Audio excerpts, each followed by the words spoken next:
To demonstrate what I talked about in my screencast, I created a diagram explaining the fusion in stars. It all starts out with hydrogen atoms, which consist of one proton and one electron orbiting it.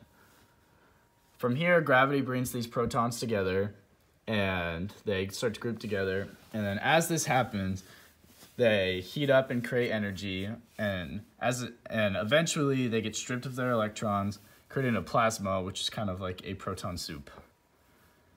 And as this happens, the gravity and temperature continue to increase until these electronless hydrogen protons can fuse and create energy while releasing a positron, a neutrino, and then the final product is a proton and a neutron, which is a hydrogen isotope.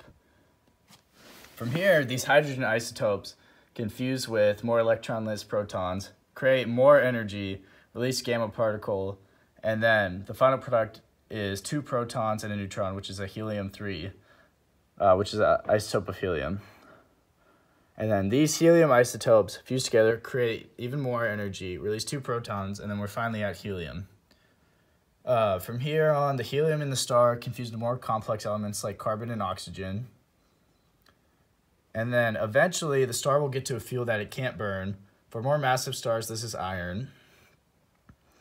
And iron, they can't fuse it with the temperatures and pressure that they have inside of the star.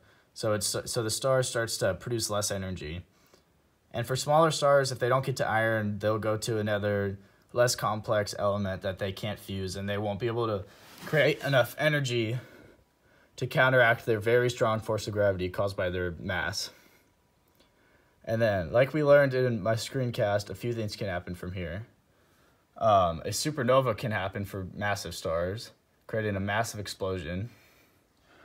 Smaller stars will turn into a white dwarf. And then stars like our sun can turn into a red giant and then to a white dwarf. And for the most massive stars, they'll turn into a black hole.